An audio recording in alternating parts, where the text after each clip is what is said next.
I want to share with you 10 different things that you can do to fall asleep better. Now, maybe you missed my last video talking about the scientific benefits of going to bed early. If you missed that, I'll put a link at the end. You don't want to miss it.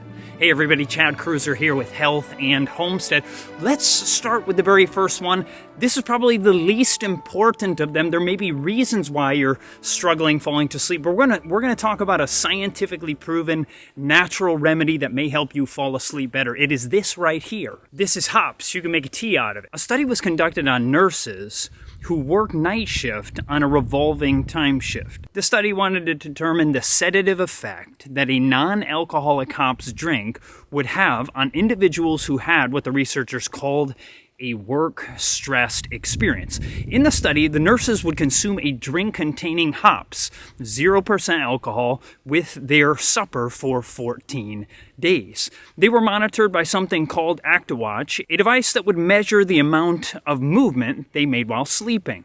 The results, the time it took to fall asleep, sleep latency, that's what it's called, decreased compared to the control group. The amount of movement or activity decreased during the night compared to the control. And another benefit is that it lowered the levels of anxiety more than the control group. But you want to be careful to use it moderately. The research reports that using it moderately has a benefit, something like 2 grams of hops. Another benefit reported in the study is that it also has an anti-carcinogenic effect, so a cancer-fighting effect. So this is a scientifically proven way to help people sleep better. So I'll put an affiliate link down below in the description if you have any desire to get some. Number 2 is refined carbs in sleep. Consuming refined carbs like white rice, white flour, sugar, and soda have been correlated with poor sleep in those who partake of them. Now, some people might be saying that's why we shouldn't eat any fruit, right? Well, let's look at the research. Number 3 is on whole carbs in sleep. Research out of the University of Michigan looked at young people and their fruit and veggie consumption. Young women who began to consume more fruit and veggies over the course of 3 months ended up sleeping better. So many times people look at carbs as simply, oh, everything that has carbs is bad. Not at all. Actually, the longest living people in the world are all high carb consumers, especially of whole carbs, not junk food, not candy bars, not sugar, but things like fruit and vegetables, things like sweet potatoes. Let's go on to look at number 4, which is something that may negatively impact your sleep. Research in the journal Psychiatric Research reports that blue light emitting devices like cell phones, computers, and lights can disrupt sleep. By reducing the amount of melatonin and also delaying its secretion, blue light can also impact sleep latency, the amount of time it takes to fall asleep. It can also lower the amount of REM, or rapid eye movement, we have while sleeping. REM sleep is where you experience the majority of your dreams, and it's also beneficial for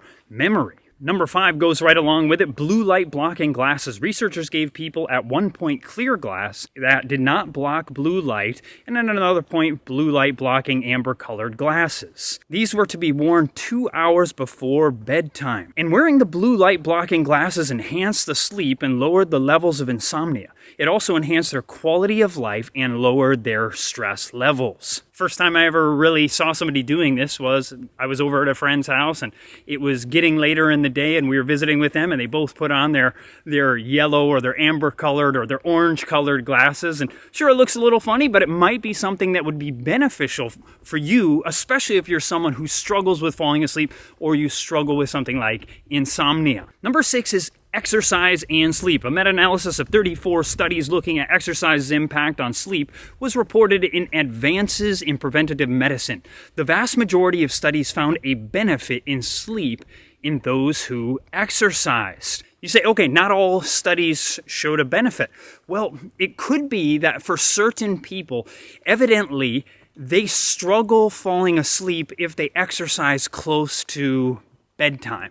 So if you're one of those people, if you're going to exercise, maybe do it in the morning or do it during the midday, and don't do it close to your sleeping hours because it might negatively impact your ability to fall asleep. Now let's look at number 7. This one's on caffeine and sleep. Research reported in the Journal of Clinical Sleep Medicine looked at the impact of caffeine on sleep.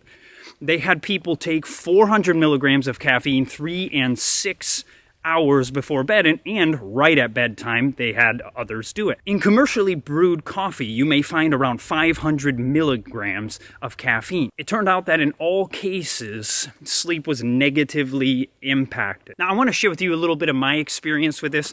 When I was young, I drank ridiculous amounts of caffeine. I drank it all day. I drank it from morning until night, and even right up until going to bed. And I used to lie awake at night, and I would just be there on my pillow, and my mind was just racing. And I literally thought I thought too much. I thought it was, oh yeah, I just think too much. And then years later, I was on a backpacking trip in Colorado. And while we were backpacking, we were up in the mountains, and I had a headache every day. And they said, oh, it's probably just altitude sickness. So I thought, well, maybe that's what it is. But this was day after day after day. And finally, like 5 days into it, one of the guys said, hey, do you drink a lot of caffeine? I said, yeah, a ton. And he said, hey, I got a Folgers single, like a tea bag full of coffee. And so made a drink, and rapidly my headache went away. And I realized for the first time I was physically addicted to caffeine. And people love to say, oh, I'm addicted to coffee or whatever. They very likely are, but a lot of times it's just cool to say. I was physically addicted. That was the first time in my life that I realized I was addicted to something, and I don't like something having control over me. And so I quit. It was actually a great benefit in my life to let go of it. And then I began to sleep perfectly. I'd lie down, within minutes I just fall asleep. So for me, that was one of the greatest impacts on my sleep. Number 8 is spicy food and sleep disruptions. This one's kind of a surprise. Research revealed in the International Journal of Psychophysiology reveals that spicy food can disrupt sleep by increasing the awake time, lower the amount of stage 2 sleep, and cause a negative impact on sleep latency. Now, we've already heard about sleep latency, so what this means is that spices can also make you struggle to fall asleep. This is incredible. Actually, there's all kinds of research on the effect of spices on your brain, enhancing leaky gut. When I say enhancing, detrimental actually to leaky gut.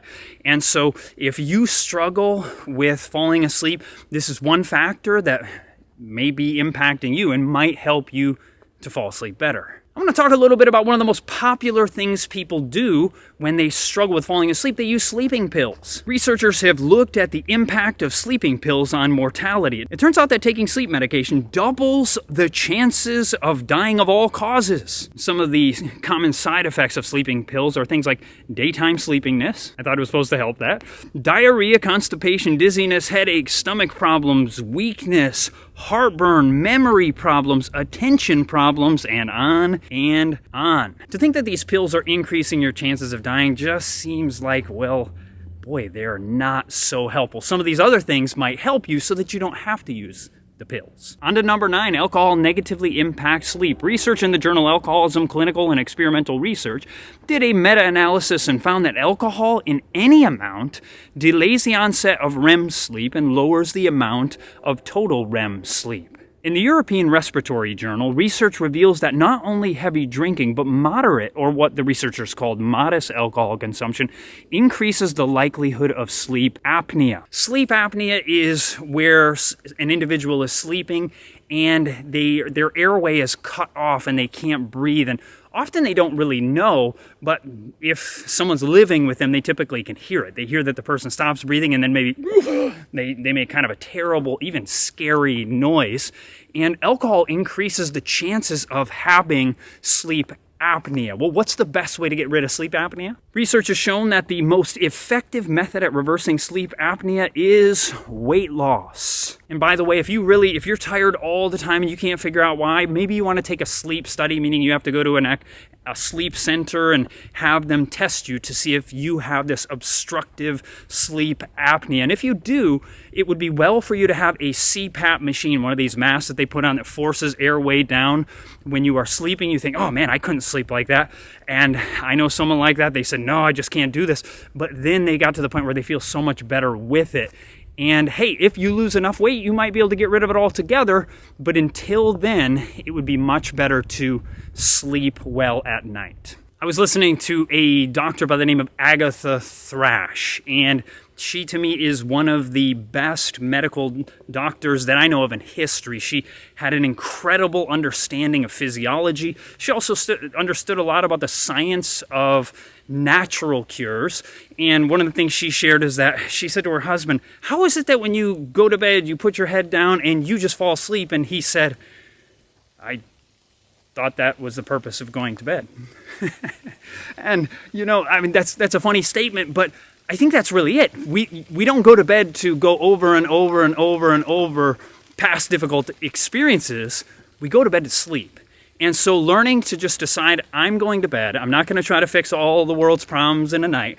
I don't have time for that. I'm here to sleep. And by the way, I'm going to put a link for Dr. Agatha Thrash's Encyclopedia of Natural Remedies. Honestly, I don't believe there is a better book on natural remedies on planet Earth. So I'll put that down in the description also. Can reading lower stress levels? Research in the journal Psychology and Health reports that during the COVID pandemic, certain activities have been shown to lower stress. Some of the things have shown to decrease stress have been outdoor physical activities, gardening, reading, and praying, while movies and television have increased stress. It's interesting that many times people get home from a hard day's work, and what do they want to do? They want to turn on the television, they want to watch the news and just kind of veg out and not worry about things. But it turns out that by doing that, they may simply be increasing their stress levels rather than decreasing it. So maybe learning to do something much better before bed, like reading a good book or the good book, right? I want to share with you what I used to do and what I do now. What I used to do is I used to count backwards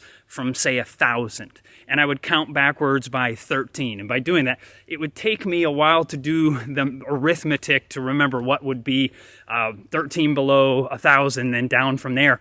And my mind would get tired, and as it would start to get tired, I'd finally simply fall asleep. That's one way you could do it. Other people, count sheep, as it were.